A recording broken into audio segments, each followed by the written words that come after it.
Good morning મિત્રો. આજની સવારની પ્રેમી સલામ, જય મસીહ કી. હવે આપણે પ્રેરિતોના કૃત્યોમાંથી સંત પાઉલે કરેલી મિશનરી મુસાફરીઓ તરફ જઈશું.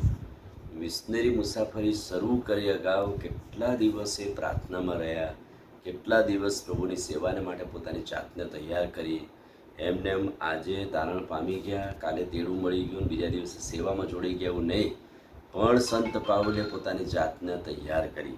સંત પાઉલ પ્રાર્થનામાં રહ્યા. સંત પાઉલ એનાથી મોટા સિનિયર સેવકો સાથે તૈયાર થયા અને ત્યાર પછી બારનાબસ અને પાઉલ એ મિશનરી સેવા શરૂ કરે છે અને અનુક્રમે 4 મિશનરી મુસાફરી પૂર્ણ કરીને છેક વિદેશીઓ સુધી એ પહોંચે છે અને પ્રભુની વાત પ્રગટ કરે છે. 13મો અધ્યાય, પ્રેરિતોના કૃત્યો 13મો અધ્યાય. હવે અંત્યોકમાં જે મંડળી હતી તેમાં કેટલાક પ્રબોધકો અને ઉપદેશકો હતા. અંત્યોકમાં જે મંડળી હતી એમાં કેટલાક સેવકો, ઉપદેશકો, પ્રબોધકો હતા. અને અગાઉ 12મા અધ્યાયના અંત ભાગમાં બારનાબાસ તથા સાઉલ દાન સેવા પૂરી કરી યોહાન, જેનું બીજું નામ માર્ક હતું, તેને સાથે લઈને યરૂશાલેમથી પાછા આવ્યા. એટલે કે તેઓની મુસાફરી તો ચાલુ હતું, પણ સેવકો દ્વારા મિશનરી મુસાફરી થાય, સ્પેશિયલ સુવાર્તા માટે કામ થાય.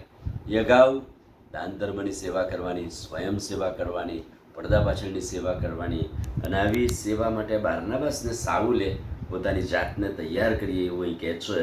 અને તેઓ યરૂશાલેમથી પાછા અંત્યોકમાં આવ્યા. હવે આ એક જાણવા જેવી વાત છે કે યરૂશાલેમથી પવિત્ર આત્માનું સામર્થ્ય શરૂ થયું. યરૂશાલેમથી જાણે મંડળીની સ્થાપના થઈ હોય અને પછી ત્યાં સતામણી થયા પછી લોકો ફેલાઈ ગયા શિષ્યો, અને શહેરે શહેર, દેશે દેશ સુવાર્તાનું કામ શરૂ થયું. પણ અંત્યોકમાં આવ્યા પછી તેઓ ખ્રિસ્તી કહેવાયા. અંત્યોક જાણે કે એક મેઇન પોઈન્ટ બની ગયું. અંત્યોક એ મેઇન સેન્ટર બની ગયું. અને હવે તેઓ સુવાર્તાના કામ પૂર્ણ કરીને ચોક્કસ યરૂશાલેમમાં તો જાય, યરૂશાલેમની માતૃમંડળીને તો રિપોર્ટ કરે, પણ ઓફિશિયલી એમની જે શરૂઆત છે એ અંત્યોકથી થાય. અને એ લખ્યું છે કે અંત્યોકમાં જે મંડળી હતી તેમાં કેટલાક છે, જેમ યરૂશાલેમની મંડળીમાં જે પેલા સ્વયંસેવકોની વાત હતી એમ જ અહીં પણ જે સેવકોની નિમણૂક કરવામાં આવેલી છે એમાં બારનાબાસ, સિમિયોન જે નિગરી કહેવાતો હતો, કુરેનનો લુકિયસ, હેરોદ રાજાનો દૂધભાઈ, મનાહેમ તથા સાઉલ, આ બધા ઉપવાસ અને પ્રાર્થનામાં રહેતા હતા. ત્યારે પવિત્ર આત્માએ તેમને જણાવ્યું, કોઈ માણસની યોજના નહીં, પણ પવિત્ર આત્માએ કહ્યું કે તમે બારનાબાસ અને સાઉલને અમારા કામ માટે જુદા પકારો. અને તેઓએ ઉપવાસ અને પ્રાર્થના કરીને તેઓના માથા પર હાથ મૂકીને તેઓને વિદાય કર્યા. પહેલી મિશનરી મુસાફરી શરૂ થાય અગાઉ પોતાની જાતોને તૈયાર કરી. તેઓએ એટલા દિવસો જ્યારથી પવિત્ર આત્માનું સામર્થ્ય ઉતરી આવ્યું ત્યારથી તે અત્યાર સુધી કેટલા બધા દિવસો વીત્યા છે. ત્યાર પછી તેઓએ પોતાની જાતને તૈયાર કરી, ઉપવાસ અને પ્રાર્થનામાં સમય ગાળ્યો. અને સમય ગાળ્યા પછી સિનિયર વ્યક્તિઓ કે જેઓ ઉપદેશકો છે, સેવકો છે, એમણે એમની અર્પણ વિધિ કરી. બારનાબાસ અને સાઉલની અર્પણ વિધિ કરી કે જે પાઉલ બન્યા.